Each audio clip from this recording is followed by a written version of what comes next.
देखेंगे कोटि n के दो व्युत्क्रमणीय अवयव a और b के लिए सिद्ध कीजिए कि ab inverse b inverse a inverse. Board परीक्षा 2025 में पूछा गया प्रश्न है ना जी। आप अपने एक्सरसाइज में भी प्रमेय के रूप में इसे पढ़े हैं। तो यहां आप जानते हैं कि यदि किसी अवयव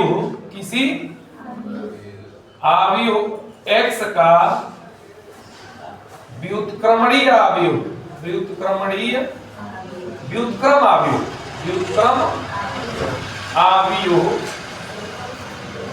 x इनवर्स है, तो व्युत्क्रम की परिभाषा से आप जानते हैं कि वे दो अवयव जिनका गुणनफल तत्समक अवयव प्राप्त होता है वे दोनों एक दूसरे के क्या कहलाते हैं?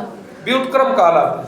सामान्य रूप से इनवर्स के बारे में तो जानते हैं ना, किसी संख्या के लिए दी गई वह संख्या जिसका उससे गुणनफल कराए तो 1 प्राप्त। तो अवयव की दृष्टि से 1 के तुल्य कौन है? व्युत्क्रम अवयव है ना, सॉरी तत्समक अवयव है ना। तो वे दो अवयव जिनका गुणनफल आपस में हम कराएं और तत्समक अवयव प्राप्त हो जाए वे दोनों एक दूसरे के व्युत्क्रम कहलाते हैं।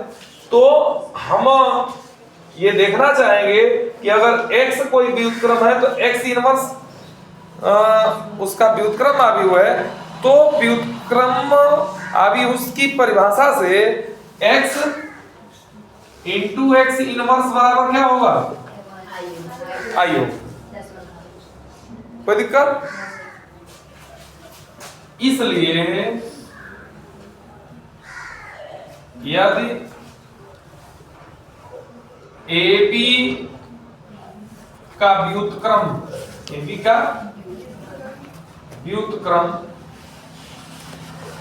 B इनवर्स A इनवर्स है, तो AB इंटू इसका inverse B inverse A inverse बराबर क्या होना चाहिए? आई होना चाहिए। अब यहां हम एलएचएस लेंगे, इसका प्रूफ दिखा देंगे। कहेंगे AB into B inverse A inverse गुणनफल के साहचर्य नियम से अवयव साहचर्य नियम का पालन करता है।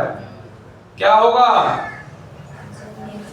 A अब B को B के साथ ले लीजिए इंटू A इनवर्स A, और ये क्या होगा? I आ जाएगा इंटू A इनवर्स। फिर से आचार्य नियम से इन दोनों का गुणनफल कराएंगे, A आएगा और इंटू A तो बराबर क्या आएगा? हाँ, और तो यह सिद्ध हो गया कि AB into B inverse A inverse बराबर I, अतः AB का व्युत्क्रम B इनवर्स A इनवर्स है। या हम इसी से चाहे तो प्राप्त कर सकते हैं B इनवर्स A इनवर्स इधर रखिए I अपान AB का मतलब ही हुआ B इनवर्स A इनवर्स बराबर AB पावर माइनस। अतः स्पष्ट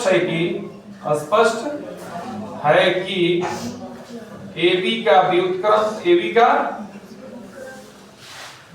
B इनवर्स A इनवर्स है, अर्थात AB का पावर -1 बराबर B इनवर्स इति